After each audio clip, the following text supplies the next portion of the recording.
Assembly ఎన్నికల్లో record స్థాయి polling నమోదైంది. ఈసారి తమిళనాడు ఎన్నికల్లో యువత, మహిళలు ఎక్కువగా ఓటింగ్ కు రావడంతో విజయ్ టీవీకి ఆశలు పెంచుకుంటోంది. ఈ ఎన్నికల్లో విజయ్ గేమ్ చేంజర్ కావాలని తొలి నుంచి ప్రయత్నాలు చేశారు.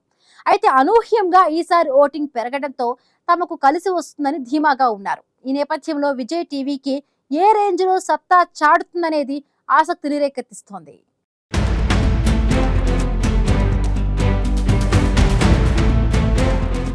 తమిళనాడు అసెంబ్లీ ఎన్నికల్లో రికార్డు స్థాయిలో ఓటింగ్ నమోదైంది. తమిళనాడు ఓటర్లు మునుపెన్నడూ లేని విధంగా అద్భుతమైన చైతన్యాన్ని ప్రదర్శించారు.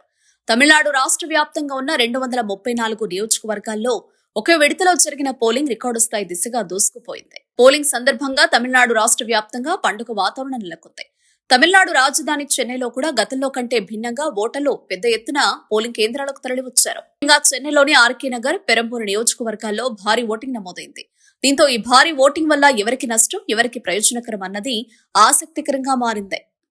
తమిళనాడు అసెంబ్లీ ఎన్నికల్లో భారీ స్థాయిలో ఓటింగ్ శాతం నమోదు కావడానికి ప్రధాన కారణం ఎన్నికల సంఘం చేపట్టిన ఎస్సీఆర్. ఈ ప్రక్రియ ద్వారా సుమారు 10% వరకు ఉన్న బోగస్ ఓట్లు, మరణించిన వారి ఓట్లు, అడ్రస్ మారిన వారి పేర్లను తొలగించి జాబితాను అప్డేట్ చేశారు. ఫలితంగా 2021లో ఉన్న 6.30 కోట్ల ఓటర్ల సంఖ్య ఈసారి 5.70 కోట్లకు తగ్గినప్పటికీ వాస్తవ ఓటర్ల భాగస్వామ్యం పెరగడం వల్ల పర్సంటేజీ గణనీయంగా పెరిగిందని విశ్లేషకులు భావిస్తున్నారు. అయితే ఇక్కడ తలెత్తే ప్రశ్న ఏంటంటే, ఈ భారీ ఓటింగ్ కు ప్రధాన కారణం కేవలం ఎస్ఐఆర్ మాత్రమేనా, లేక ఓటర్లు మార్పును కోరుకుంటున్నారా అన్న దానిపై కూడా చర్చ జరుగుతోంది.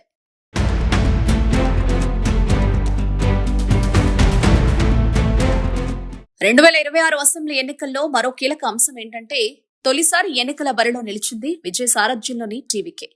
ప్రముఖ నటుడు విజయ్ స్థాపించిన టీవీకే తొలిసారి ఎన్నికల బరిలో నిలవడంతో ఆయన పార్టీ ఏ స్థాయిలో సత్తా చాటుతుందనే దానిపై సర్వత్రా ఆసక్తి నెలకొంది. విజయ్ రాకతో డీఎంకే, అన్నాడీఎంకే మధ్య సాగే సాంప్రదాయ పోరు కాస్త త్రిముఖ పోటీగా మారే ఓటింగ్ శాతం పెరగడానికి దోహదపడిందనే అభిప్రాయాలు కూడా వ్యక్తమవుతున్నాయి. ఈ ఎన్నికల్లో ముఖ్యంగా దళపతి విజయ్ నేతృత్వంలోని తమిళగ వెట్రి కళగం తొలిసారి బరిలోకి దిగిన నేపథ్యంలో టీవీకే పార్టీకి యువతలో, ముఖ్యంగా మొదటిసారి ఓటు వేస్తున్న వారిలో విపరీతమైన క్రేజ్ నింపింది. సాధారణంగా భారీ పోలింగ్ అంటే ప్రభుత్వ వ్యతిరేకత అని భావిస్తారు. అయితే ఈసారి పరిస్థితి భిన్నంగా ఉంది. ఓటర్ల జాబితా ప్రక్షాళన వల్ల ఈ శాతం పెరిగిందా, లేక కొత్తగా వచ్చిన విజయ పార్టీ టీవీకే వైపు ఓటర్లు మొగ్గు చూపువారా అన్నది ఉత్కంఠను రేపుతోంది. డీఎంకే తన సంక్షేమ పథకాలపై ధీమాగా ఉండగా, అన్నా డీఎంకే, బీజేపీ కూటమి మార్పును ఆశిస్తోంది. మరోవైపు టీవీకే సైతం తనకు మెజారిటీ సీట్లు వస్తాయని ధీమాగా ఉంది.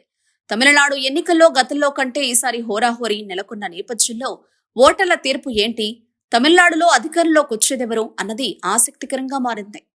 ఏదేమైనా ఉత్కంఠ భరితంగా సాగిన అసెంబ్లీ సమరంలో తమిళ ఓటర్ల మద్దతును దక్కించుకుని ఎవరు అధికారంలోకి వస్తారనేది తెలియాలంటే ఫలితాలు వచ్చే వరకు వేచి చూడాల్సిందే.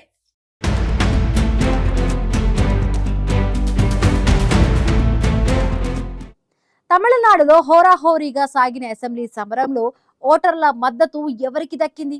ఓటర్లు ఈసారి ఎవరికి అధికారం అప్పచెబుతున్నారనే దానిపై సర్వత్రా ఆసక్తి నెలకొంది. ముఖ్యంగా విజయ్ సారథ్యంలోని టీవీకే ఈసారి పెరిగిన ఓటింగ్ తమకు కలిసి వస్తుందని ధీమాగా ఉంది.